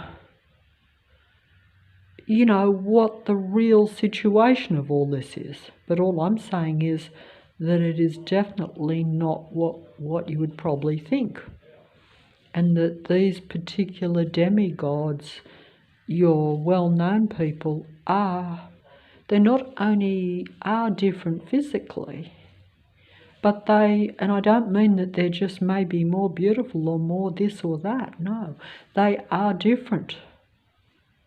They're not a real life, natural-born human being. Or maybe some people might say they're not a spiritual human being at all. They are of a different belief system. They think different. They lean more towards psychopathy, if you want to put it a little bit more straight. But they present a very, like actors play at being really human in their roles. And they play it in real life too. The whole thing is an act. This reality is largely an actor's domain. In anything that comes on the screen, we would probably acknowledge that even. We just don't realise how much we're fooled, and we don't realise that the acting goes on in our personal life too, that it's just a big game played against humans all round. Real life humans, I mean. Because, you know, if you have different types of species all in the same form, it's a bit like, as they say, you know, a psychopath is a lot different to someone who's a so-called normal person. But they all come in a human form. And the psychopath often, even though they're a controlling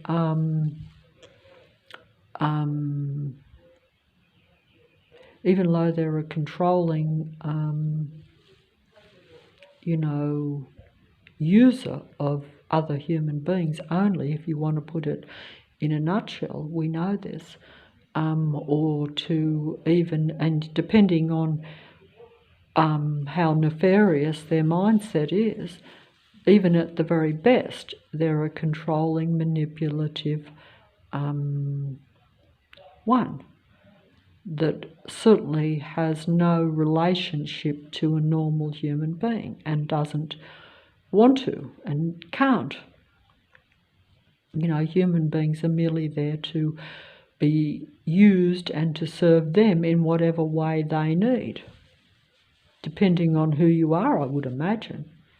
And if they have if they're like got a very dark, twisted mind, as we know some of them do, maybe more than some of them, then, you know, you could be easily part of that, unbeknownst to you. And, you know, you could end up in a very sticky situation. You may not even survive. You know, we know this.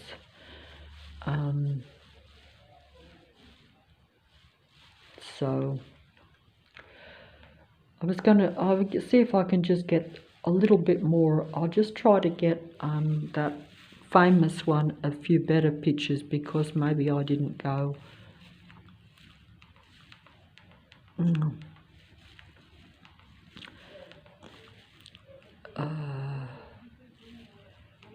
I have to, sorry, I should have had all this planned, but see, I can't set all these things up anyway. I'm not computer illiterate enough. Is that the right description? I don't know, but some people can set these things up, which is why they have professional videos, but I can't do that. I only know how to do things basically. I might, you know, try to comprehend things that I see, but I can't always transfer that into a video, shall we say, unfortunately. You know, it would be nice to make a one that makes a bit more sense, shall we say, but that's why human beings have a losing battle in this reality. If you are a remotely real human being that wants to try to make your life a bit livable in a positive way, and you don't want to control other human beings, then you probably, oh wait on, there's one here, so I might just, oh wait on, oh, I think I messed that up. I could probably pick quite a lot of celebrities where this might be very obvious, at least a lot, but I don't, oh, okay. I'll just try this one, and I don't know. I think it might be the same one, actually. I think it is.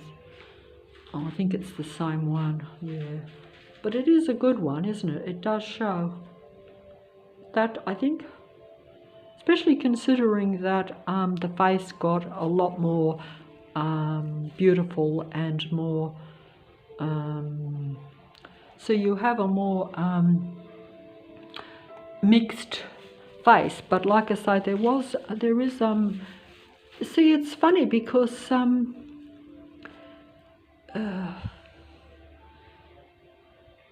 the actual faces don't look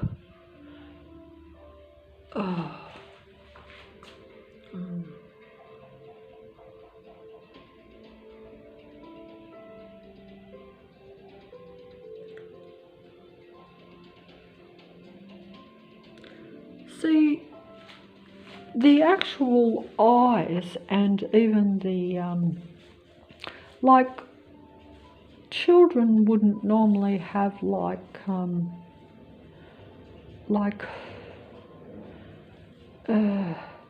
know, they wouldn't have that made up look. There's definitely makeup, and I'm pretty sure, like, I mean, maybe, is she so beautiful that she has eyeliner around her eyes, like even as a child? Because I'm not sure. But and the eyes and the it was more obvious in the other photos, I think. But you know, like, it's a child, you know, like, makeup there, I think, on that as a child. But you know, but I mean, I don't. But of course, she was probably groomed. I think this particular one was groomed even as a child, because she was a child actor, wasn't she? You know, so. Oh, that is a cute photo.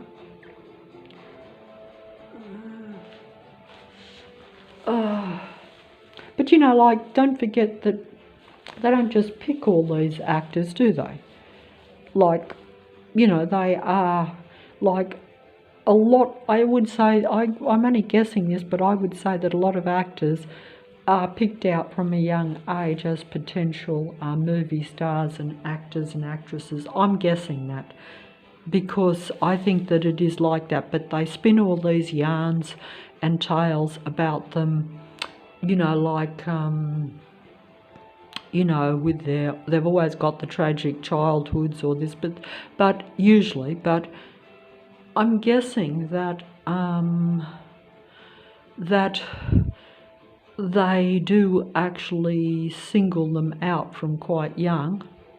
But either way, I would think that, you know, they would be potential possibilities for stars, like, as a young age, I'm guessing. You know, and it's up to the public, I suppose, whether they, you know, adopt them and make them famous or well known, and, you know, I'm guessing. But they probably go all out with some, because they would see the potential, wouldn't they? That you know, yourself, you would probably see potential. You would say, can I make this person into a, you know, a big star? Do they have the physical possibilities for that? You know, they present these images too of being, you know, like, parents, and, you know, it's all very much,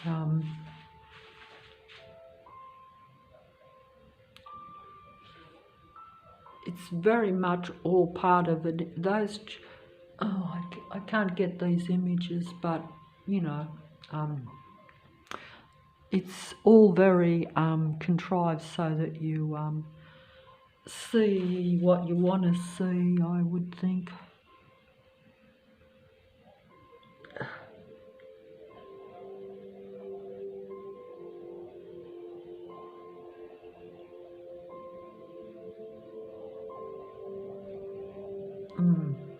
Reversal there, complete reversal.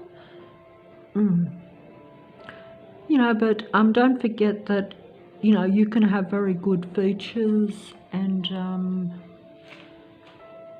you know, so they see potential with good features in certain when they're young, and then, you know, gradually work on that to create something that is suitable for the screen, I would think. But it's not as random, I wouldn't think, as what we're led to believe, you know.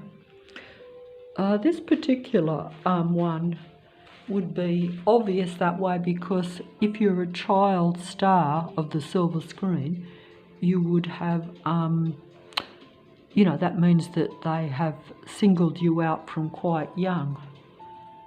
Oh.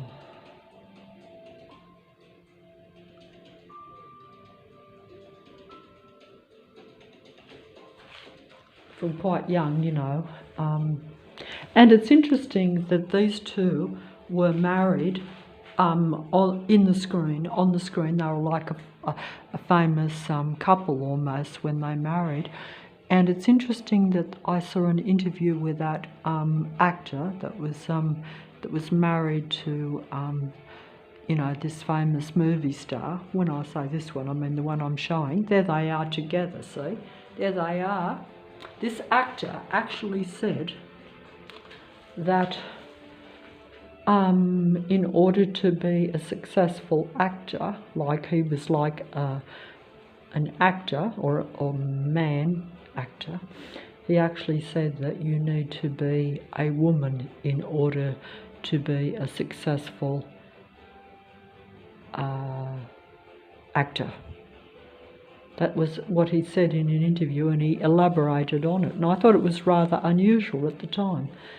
Of course it makes sense too, but I thought it made sense, but I didn't relate it to conversion or at a physical, even though it looks very impossible, you know, it seems impossible, but, you know, it's all an illusion, this reality, and we know the movie ones are very much an illusion, so it's not so surprising, is it really? But I think I unfortunately, there we have the very,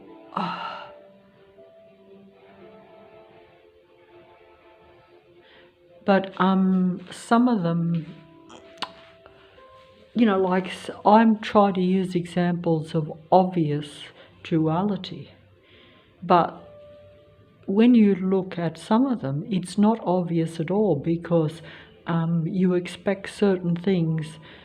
You know, you expect to see certain things in the bodies of male and female that you expect to see, but the duality at the world demigod level is sometimes very hard to accept, because it is it's not what you expect. But you have to understand, I would imagine, that, you know, this has been done over a long period of time, and you know, it'd be a bit like if you, it's a bit like someone said to me years ago. This was a very psychopathic, narcissistic human being. And I recognised this after years, but I didn't understand it then. I just didn't understand why I was so confused and how I had been deceived by my own fantasy. That's right. I actually recognised that in a way. But I didn't understand it remotely. It took me 30 years to figure out just one person.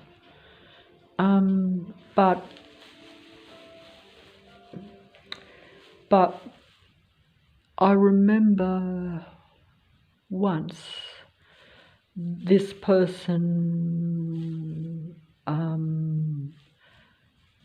because I was just still kind of friendly with them, shall we say.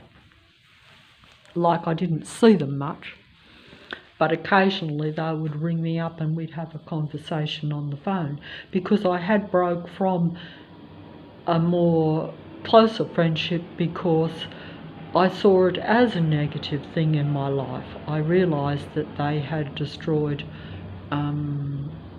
what was most important to me. In other words, my most important relationships that they had secretly and underhandedly, deliberately seek to undermine and destroy. And I wasn't aware of that till it was too late. And I didn't understand why either. I'm like, why did they do this? Why did they pretend to be my friend? Why did they pretend to like me? Why did they secretly destroy my relationships? Of course, I could say that I let them too, because I should have been aware that it was not, even though I didn't understand that they were doing it deliberately and consciously, and that they did, because there didn't seem to be a reason for it. It's a bit like if you keep company with someone and they try to then destroy your relationship with someone else, but you're still willing to keep company with them. You say, well, why? Because they're not really losing by you having another relationship. In other words, like you could have a couple of friendships going. If you say they're your number one friend, but they might have another friend, there doesn't seem to be any reason for them to destroy your relationship, say with your parents or something like that, because you're still keeping company with them most of the time. But these people are at that psychopathy is very possessive, very controlling. It's the same thing. It's what we've all been talking about with these artificial beings. They must have total control. They're not satisfied with in fact, this very person used to say to me, you should be satisfied with a piece of the pie. You can't always have the whole pie, so you should be satisfied with a piece. And that was a big joke, because they used to say this to me. And yet, over time, I realised, over a long period of time, I realised that that was the most hypocritical statement, because in reality, they were not satisfied with a piece of the pie. They made that out. They presented that to people and it appeared to be the case, but in reality they wanted the whole pie. They were not satisfied with a piece or sharing. They were only sharing if they could control and destroy relationships. But essentially, like they would share with someone if they defeated that person underhandedly. In other words, to where the person didn't see it. I saw this with my own eyes, but it took me years to realise it. But I lost my train of thought there. But I remember at one stage when they were mixing with like the duality beings that they really are, because they don't really favour man or woman, regardless of whether they are man or woman. But this person gave the impression of being a man-woman person, but then they started having close relationships and being very attracted to those that were the same, or the same body. In other words, man on man. And I wondered about this, but I remember saying something like, almost like curiosity and testing, even though it wasn't like me to do it. Because I figured that if you're a man, you would get more company. If you liked, say, to keep company with more men, it would make sense that if you're a woman, you would attract more men. So therefore, maybe it would be more favourable if you didn't, like it was like a psychological question, because it kind of made sense. Like, I'm like, if you could be woman, would you be woman if you could? Because then you would have more male company. That would be a potential. And the answer this person gave me, I think, was, I don't think I would make a very good male. So the answer wasn't no, which I thought was interesting. And that's why I say that these demigods are groomed from a young age, and they pick the best of the best, and the whatever is going to be the most appealing and attractive to the public at large. It would be common sense. See, this person didn't say, oh, well, I wouldn't not mind being a woman, or I prefer being male. It was like, I don't think that I have the physical characteristics to make a very attractive woman, so therefore it wouldn't benefit me any more than being a male, probably, which is probably true.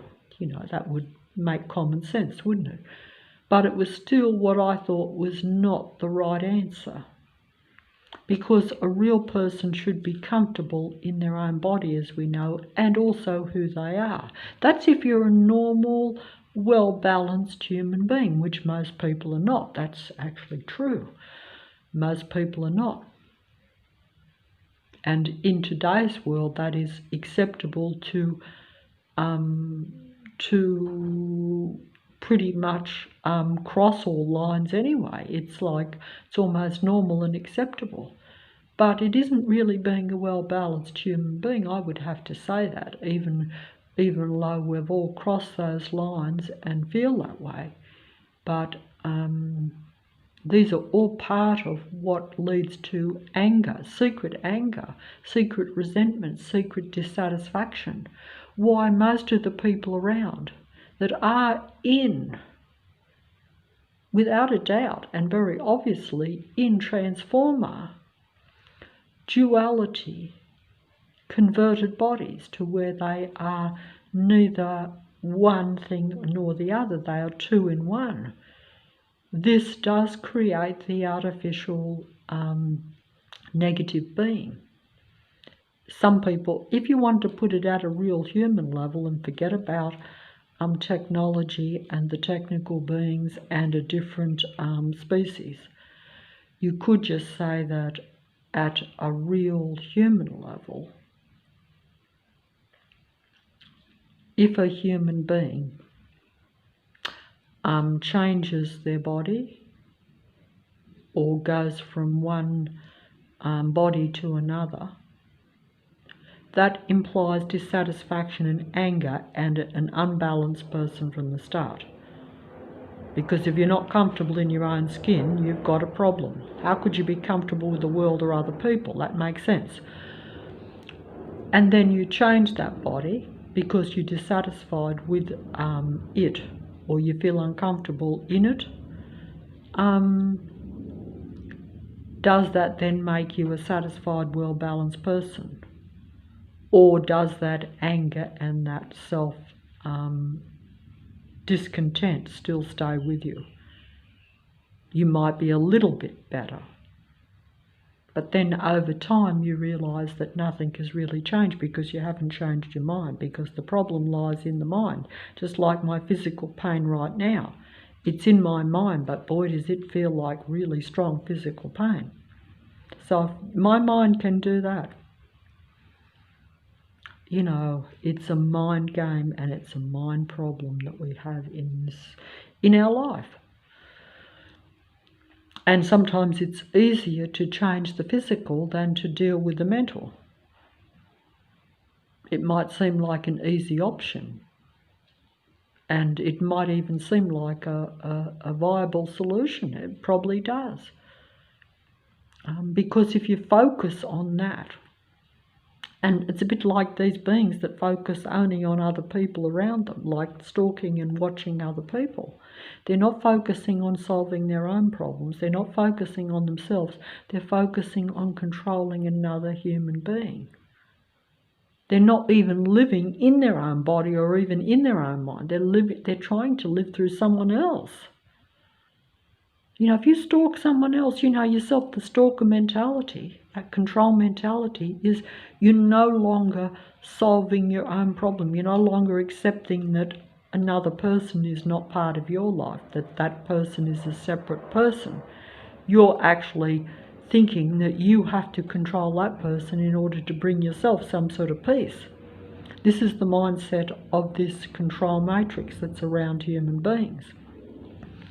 You know, but even if it was at a personal level, like I say, if you even just had a whole suburb of psychopathic types of people, narcissistic, psychopathic people that just happen to have over time infiltrated an area, and they,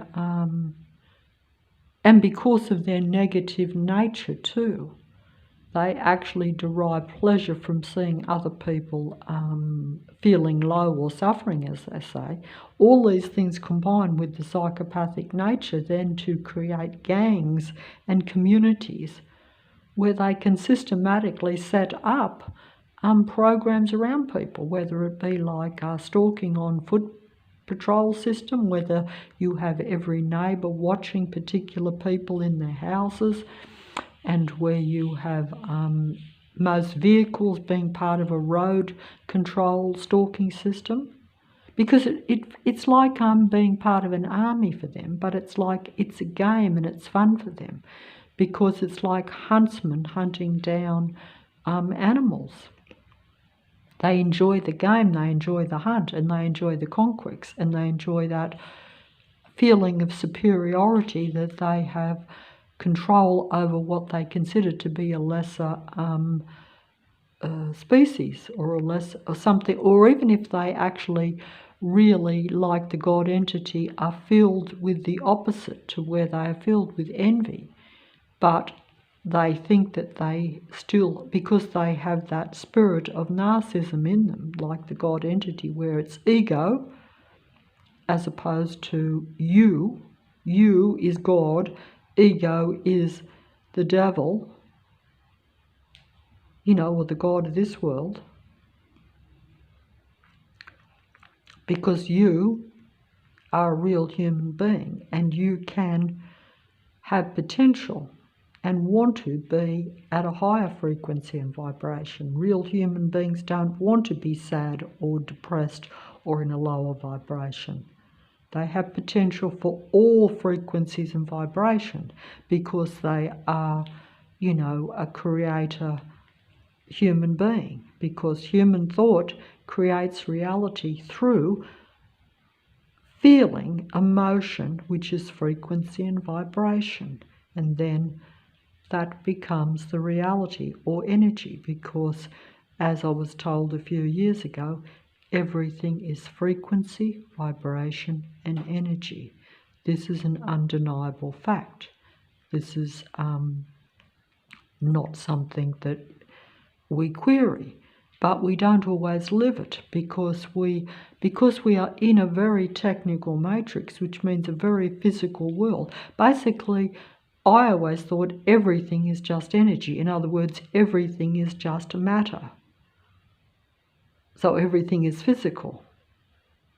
But it actually isn't, and even the factual scientific explanation is everything is frequency, vibration, and energy. But human beings are frequency and vibration. Everything is frequency and vibration. Some high, some low, some in the middle. But it's all on, a comparison, I suppose you could say. It's all comparative. But the dead dark ones that are comfortable and sit in low frequency and vibration, in other words, technology, or those that incorporate technology into their being or have, they sit in the low hate vibration. They wallow in it, they live in it, they have control while they are in it. Because you can control things if you keep potential life from a higher vibration. If you keep me in low vibration like I am, then you control me. And I control myself. I make myself sick. I bring out a virus in my body that is still giving me what would you call that? Pain that shouldn't be there. Because the disease, the virus has gone, the wound has healed. But the pain, it's a name for that. It's like imaginary pain. But it's not imaginary if it feels real, and even doctors will say, no, you have still got the pain. It's a bit like panic attacks, where people feel they're having a heart attack, but they're not. They're creating that pain due to their stress, due to being brought into fear. Fear is low vibration, we know this. Fear, anxiety, feeling depressed, all these things. Fear in particular is the worst emotion, and I did feel extreme fear the day that I brought out that virus in my body. I was conscious of it, and I was physically overwhelmed. At a physical level and at a mental level, I felt extreme fear. I just didn't know that it was going to actually come out in my body, but it did. But at any rate, stop here.